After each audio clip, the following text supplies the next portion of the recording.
This is Bruce Friedman of Adult Side Broker, and welcome to Adult Side Broker Talk, where each week we interview one of the movers and shakers of the adult industry, and we give you a tip on buying and selling websites.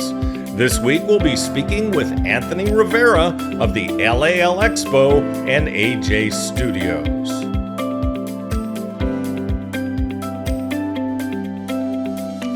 We've added an events section on our website.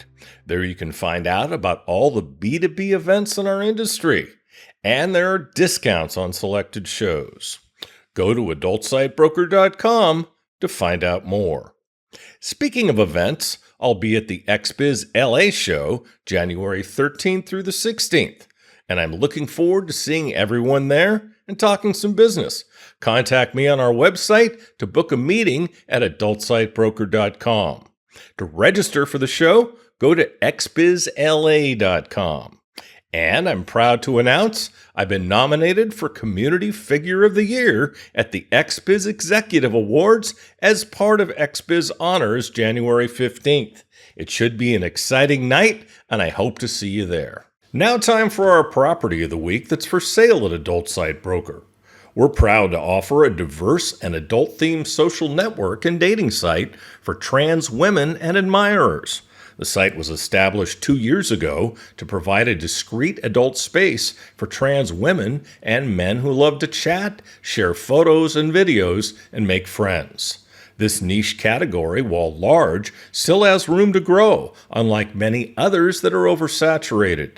This is evident in the site's growth since it opened. The site's owners left no details unchecked when setting up their content filtration system to mimic that of X to enhance privacy while minimizing liability on adult content. After their price increase, the site's members have happily continued to pay more. All traffic is direct, with the bulk coming from X and Instagram. This is a true turnkey operation that requires minimal upkeep and expense. The site uses an advanced script that has been highly customized and remains easily changeable, so the options are endless. There's an advanced payment gateway for CC Bill, among several other options. There's even the ability to pay with Bitcoin. One person can run the site, no team is needed. It's on course to earn six figures in 2025. Only $210,000. Now time for this week's interview.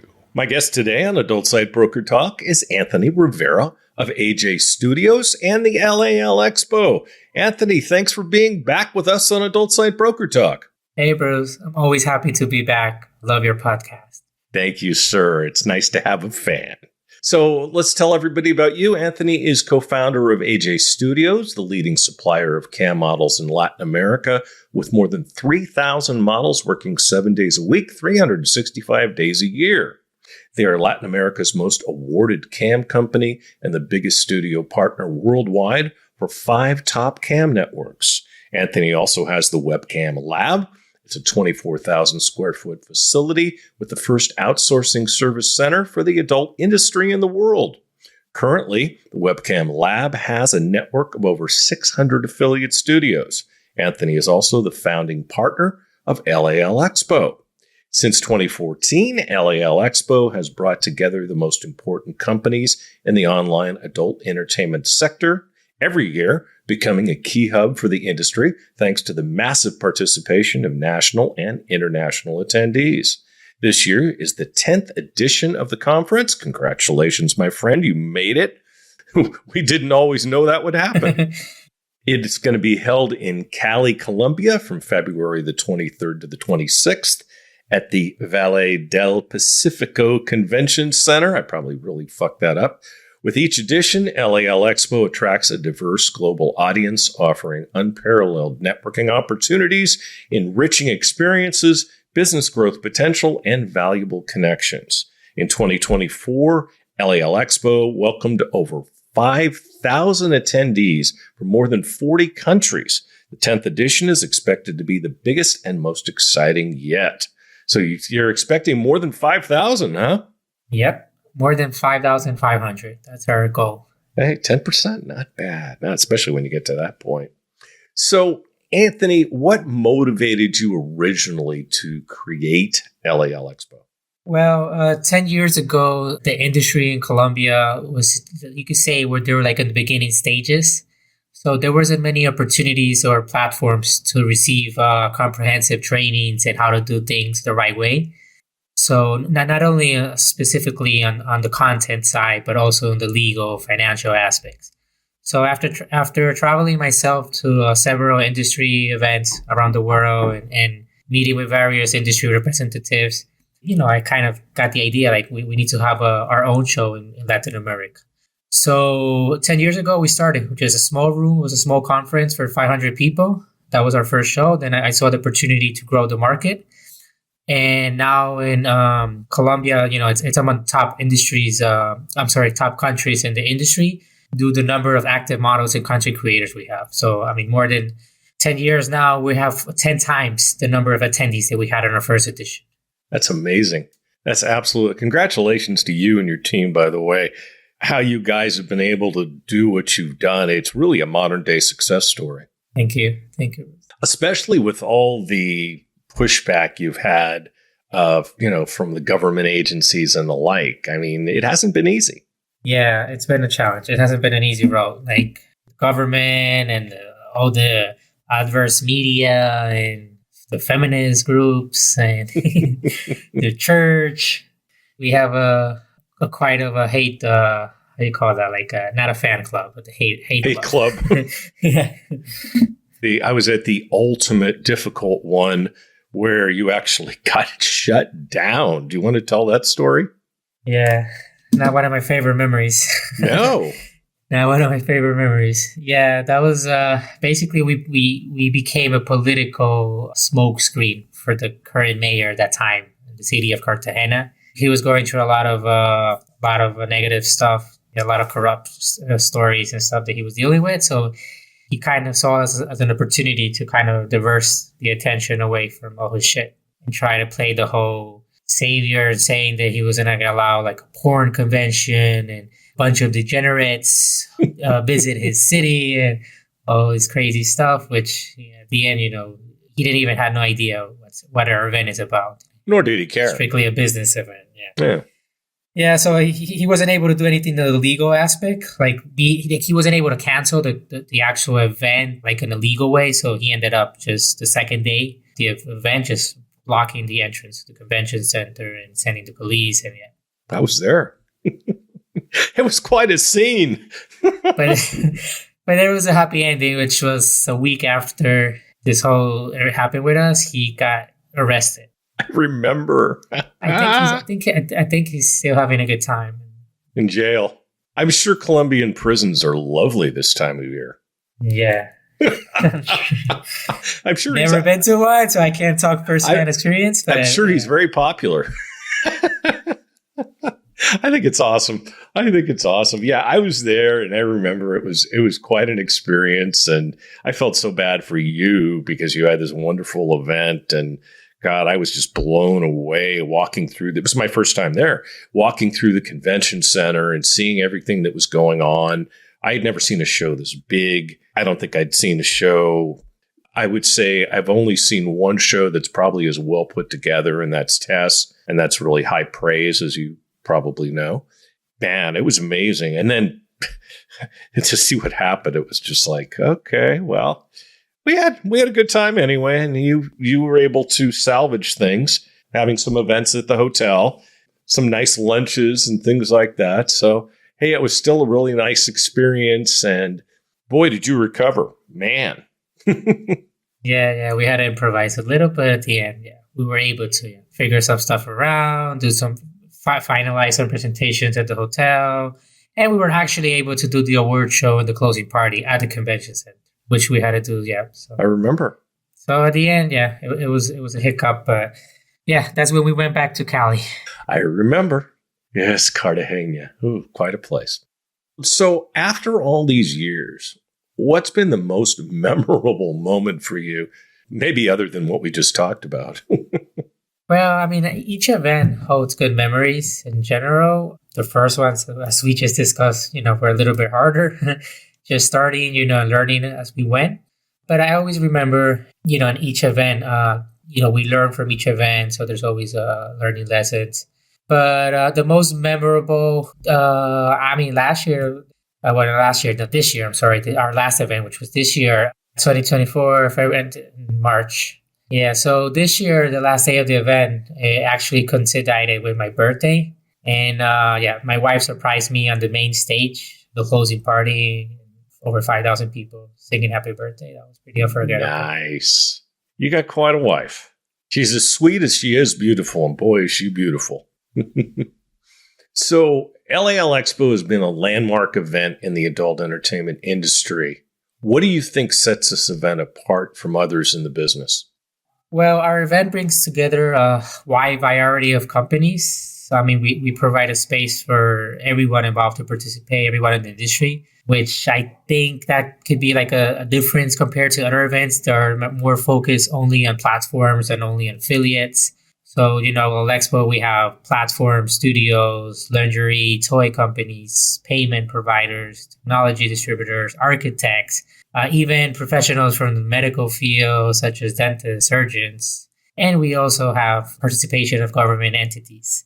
So, all this diverse group coming together in one place makes it easy for the models and attendees to find basically all the information they need and all the knowledge they need. The environment fosters valuable connections. So, our main focus is networking and the learning opportunities the attendees can take away from the event. Try to make sure people come with a mark, networking aspect and the learning. Okay. How do you think the industry is going to evolve in the upcoming years? Well, I think that technological advances are growing rapidly, like the speed of, where we're living today now with all the AI, virtual reality.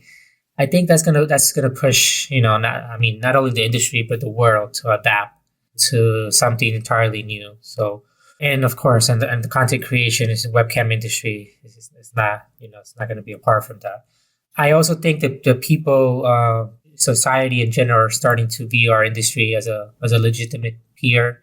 So the stigma and the taboos surrounding are not as strong as they were once. And over time, I think they will continue to diminish.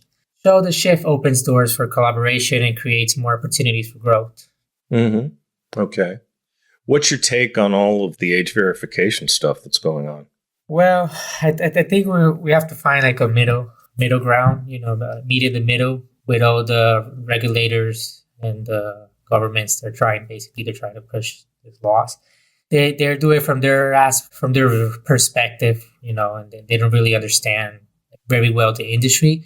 So I think it's just a matter of negotiating and finding middle ground to make it sure where it meets the expectations, and it meets the government and the regulatory expectations, but it also doesn't affect our industry. Well, in order to do that, though, they've got to invite us to the table. And so far, that has not been the case. What ends up happening is laws are passed, lawsuits are filed by the Free Speech Coalition or some other entity, and things get challenged. They go to the Supreme Court. So far, it's just been a legal mess. And really, the only participation we've had is legally. Yeah. In Colombia, it's a bit like we're created for many years ago. So like a trade association, it's called SOSEA, FENSEA. So in our case, we try to keep, we're always monitoring any potential regulation that could affect the industry. And in an early stage, we try to do the lobby and reach out to the legislators. And so far, it's worked well. That's the case for Colombia. I can't talk about the U.S. I know U.S. It's complicated. I always say everything is complicated in the U.S. Sure. Compared to Colombia.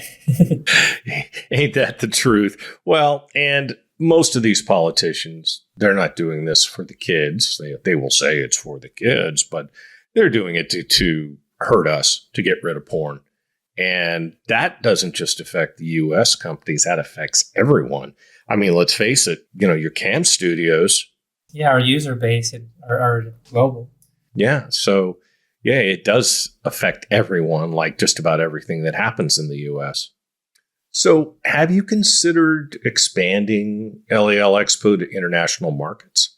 Well, we've already done this with our workshops and the VIP events. So with the workshops, we've been to Brazil, Mexico, Argentina. And with the VIP event, we went to Curacao and Dominican Republic. So these are formats, events that we have a smaller format than our Colombia and main expo. But each one, it's kind of, it's been, I can say, a success, and it's been a unique experience for us. Learning about those cultures and recognizing the different ways the industry works in those different regions. So yeah, that's actually one of our goals, to keep expanding. And we decided this year to focus, this year and next year to focus on our main event. So we didn't do the workshops; we did only the VIP event. But next year, yeah, we're just we're just waiting for the timing to be right. We see a lot of potential in other markets in Latin America, more on the content side than the cam side. So that's what we found with our workshops. Is like Brazil, Argentina, Mexico, they're huge on when it comes to content creators, OnlyFans and fan platforms, and actually the cams is more niche. So we're actually adapting to that scenario for those countries. And this year, one of the new things we did was this year we started. It's part of the main event, but we have a 1 day, which we call it LALExpo Content Day, and it's dedicated to content creation. So we want to start, getting more close to that community, and once we grow that community, then we might go again into these other markets. We see this. That's the main niche growing there. Do you see a large LALExpo happening anywhere than where it's happening now in the coming years? Not a large, as I mentioned, like we might keep like doing smaller format events, but at the end of the day, LALExpo, it's 70% cams. That's our biggest focus, and Colombia, it's the main hub, for it. And maybe if we decide to go to, I don't know, Europe, Romania, but yeah, that's too far away. The farthest we have planned to go is the U.S., which we were going to do our U.S. edition in 2020, and then COVID hit and fucked up all the plans. But yeah, and Romania already has a couple of very well established shows. Correctly, yeah. Yeah. Besides the content day, what's new in the 10th edition of the show? Well, as I mentioned, every edition has been bigger than the last. So we're planning some amazing experiences. So we're carefully selecting very high value speakers. So we usually focus, on bringing big names from the industry. So like all the top cam girls, creators, agencies. But also, we also bring in some guest speakers outside the industry, but can share some knowledge to be useful for the industry. So we usually bring in like famous influencers or actresses, actors. So we're working on that right now. We're having have a really nice lineup of speakers, industry wise and not industry wise, and also our parties, which we're very very famous for our parties. So we're putting a lot of effort into making our parties super special, having like top global artists, a lot of other surprises. So yeah, so basically we're mostly focusing on the educational aspect and on the fun aspect. Are you going to have any kind of a theme for the 10th edition? Not actually. No, not really. Not there's like a specific theme. No, like as I mentioned, we're gonna still growing the content day. So the content creation, we're putting a lot of effort into that. But other than that, no special theme. Okay. So given the event's growth, how do you expect LALExpo 2025 to surpass previous editions in reach and participation? Well, as I mentioned, we're always aiming to grow. So for this edition, our expectation is over 5,500 attendees, and also increase more the international presence, so more international attendance. And as I mentioned, one way for that is attracting new top speakers and parties. Okay. So what's the next step after the 10th edition for LALExpo? Well, I think keep expanding, as I mentioned, both in terms of geographic reach and diversity of our offering of the event. So we're always looking to grow partnerships, involve more international brands, influencers, and open up. Like now we're focusing on the content creation, but depending on what trend we see the industry is going towards to we might give some more focus on those specific trends and niches. Okay. So, and you're doing that with the content creation? Yeah, like right now our focus, it's content creation, grow that reach to that community. Sure. I would imagine that Colombia is a very big market for OnlyFans, those types of platforms. It is, but it's still not as big as cams. It's more of a niche market compared to cams, but it's growing, and we see it's going to continue to grow a lot. So that's why we want to be in a good position and offer LALExpo to be a very valuable event for that community as well. Do you see the content creation growing a lot in Colombia in the upcoming years? I do. Is your company, other than LALExpo, getting involved in that? Yeah, we have an agency actually. It's called Viral View. We do a content management agency focus on helping the girls do all their content management and also the sales, which is the chatting. And we usually team up with other marketing agencies for the traffic and the marketing part. Interesting. How long has that been going on, and how's it going? We've been going on for 1 year. It's going well. It's small, but we're growing it slowly. I mean, we're learning as well, because it's content is so different than webcams. I mean, people might think, oh yeah, it's kind of very same thing, but no, it's very, very, very different angle.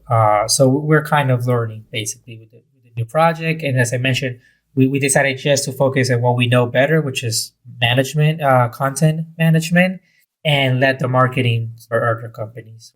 Yeah, I mean, to me, with the base of models you have, I would think that would just be a natural to manage their content creation.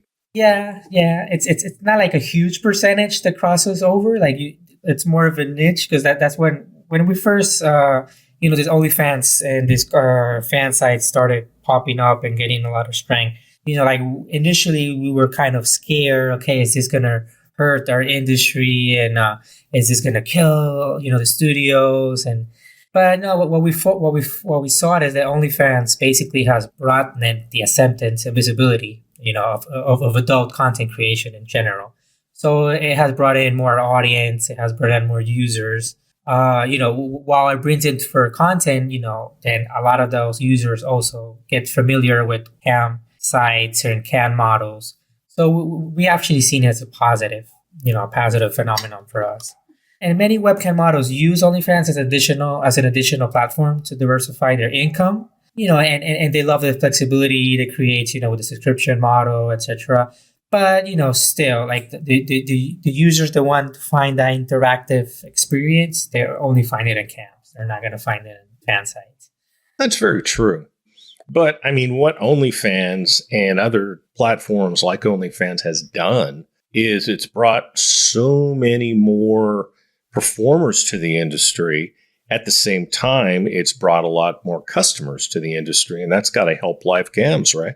Yeah, no, we've seen it as something positive. And it's two different niches. Like usually the girl the model that likes to do cams and is good at cams, like she can maybe do a little bit of OnlyFans, as I mentioned, as an additional revenue stream. But we haven't seen like, oh, they're quitting cams and moving straight to content. There are cases, yeah, because I would say like there are models that they found a better fit with content side and they just stopped doing cams, but that's a very small percentage. It's just two different audiences and two different talents. So certain girls are fit for cams, some girls are fit for content fan sites. Sure, but you guys are certainly in a position to train them on both avenues. Yeah, that's the idea. Exactly.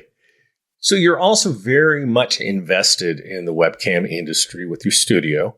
What's your take on the health of webcams in 2025? Well, one trend that we're seeing a lot is as I guess indirectly it has to do a lot with the OnlyFans, this type of fan sites, is the webcam models are becoming more independent.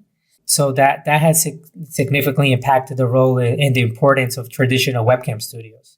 So, models are having increasing accessibility to technology And platforms are now being more open on allowing models to operate independently, not through studios or agencies.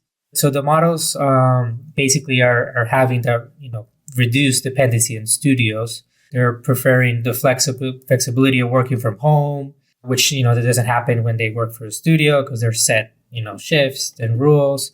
So basically, what we're seeing is especially the cam agencies, cam studios, they have to adapt to this new model autonomy trend. So studios now is not sufficient just to have like badass locations and the best computers and nice decoration. No, like now they have to include like other added values like professional development for the girls. Super high quality support, marketing services. So that's a big trend. I kind of oversee it a few years ago. That's why I started moving. Like with AJ Studios, like we used to be strong with physical studios. Now we have shifted more to the satellite model business.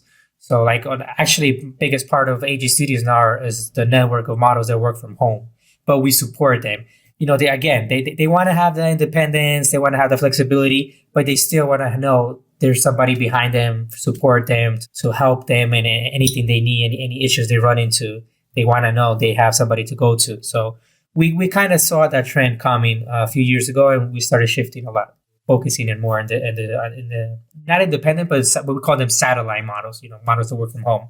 Sure, virtual, yeah, which is a high percentage of the cam models in the world right now.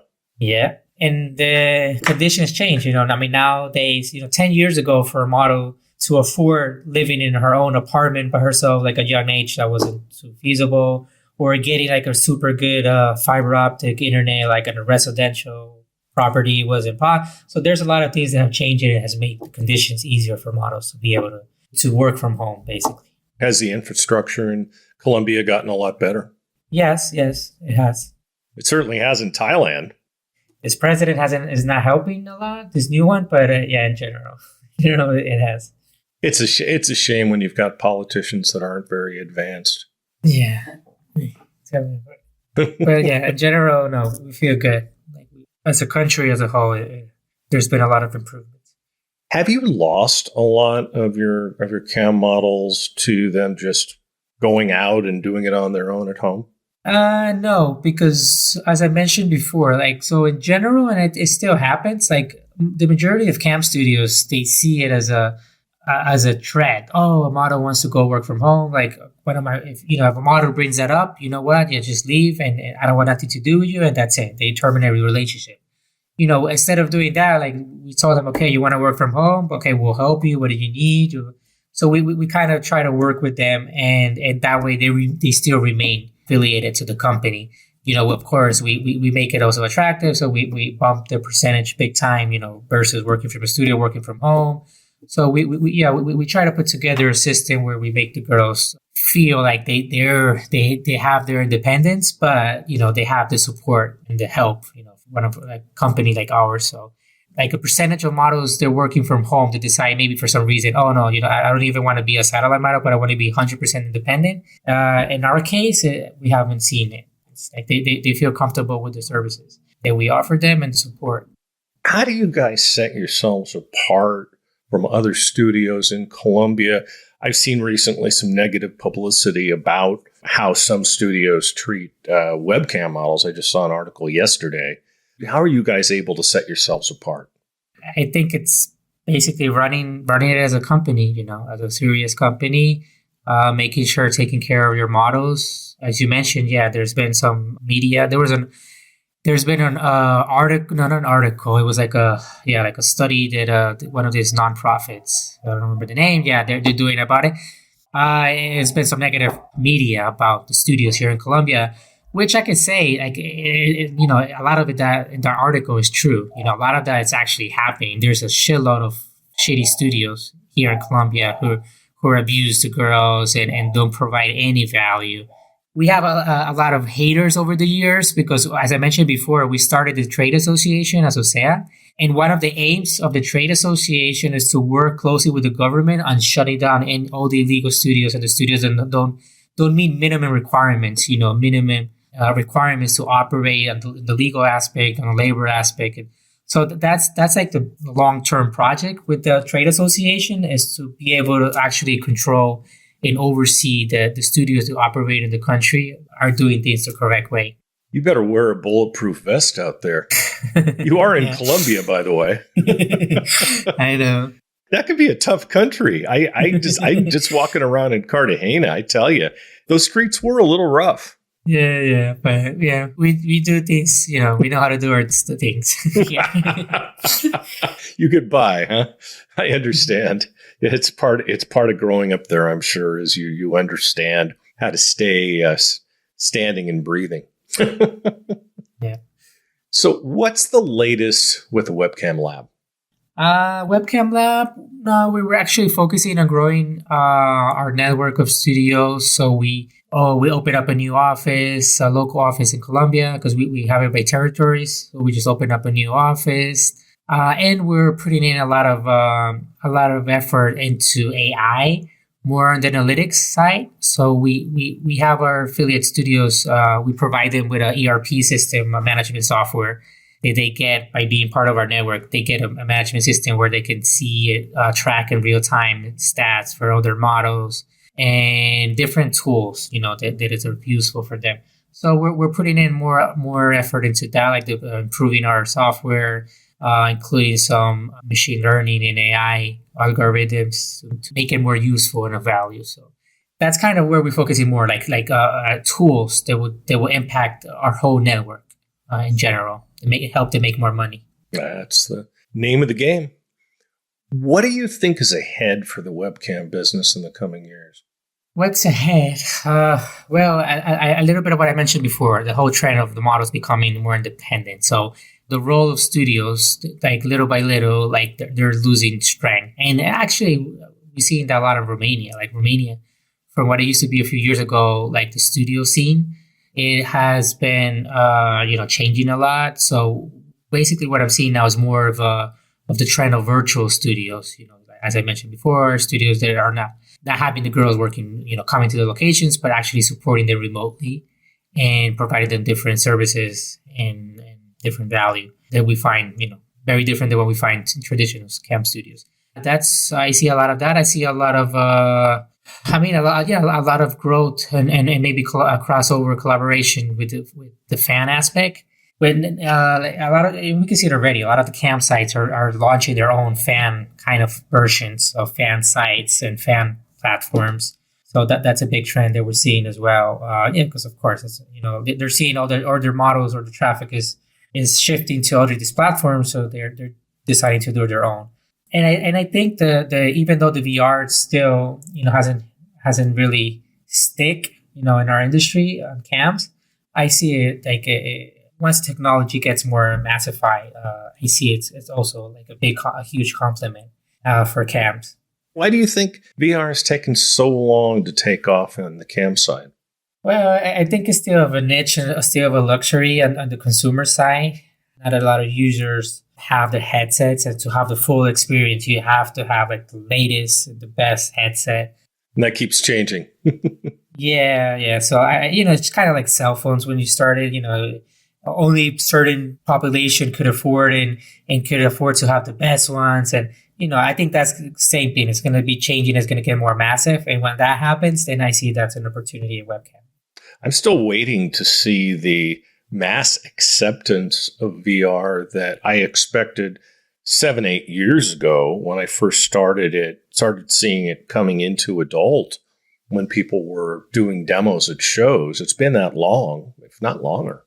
And I'm kind of surprised that there isn't more mass production of VR headsets so the price is down at a level that more people can afford it. Because it's still $200, $250 to get a good one. Yeah. No, but I think we're getting there. I mean, now with all the advances that we're having in hardware, like all these GPUs and basically all this hardware that's being used for the AI technologies, like that's also going to impact VR. I think that the curve is going to be narrow, and we'll probably be seeing more massive usage and massive devices for VR. I mean, there's some people in adult with content sites doing very well with VR, but not a lot. It's not what I expected. It's a niche. That's about it. It's a very niche, but I think I still am a believer that it will become more massive. Okay, I'll take your word for that. It was kind of like with 3D. I'm like waiting and waiting. Well, that's not going to happen. And then with VR, it's like, okay, well, it's kind of happening, but we'll see. So your company's been an innovator in the adult space. Is there anything new and exciting coming up in 2025? Well, in the actual cams, as I mentioned, we're putting a lot of effort into AI. It's working. It's a work in progress. Actually, I'm doing a master's degree on data science. So I'm actually learning, and I want to see how can I utilize that, all this AI development, all this AI hype into our industry. So, I mean, first I started with the basic, which is analytics. So that's why I mentioned that we're improving a lot of our analytics platform and integrating a lot of AI and machine learning algorithms to give studios more data, more value. So that's that's kind of where I'm focusing now. But the idea is to keep exploring how can we adapt more AI technology in our different projects and businesses. Back to school. It reminds me of a Rodney Dangerfield movie. Did you ever see that? No, I know. Oh, you have to. It's hilarious. Look it up on Netflix or online. See if you can get it. It's one of the funniest movies I've ever seen. He was a classic. So how can someone find out more about LALexpo or be a sponsor? Well, they could go to our website, LALexpo.com, and shoot us an email at info@lalexpo.com. Very good. Anthony, I'd like to thank you for being our guest again today on Adult Site Broker Talk.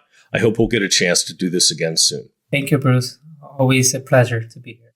Always a pleasure to have you. My broker tip today is part 4 of what to do to make your site more valuable for when you decide to sell it later.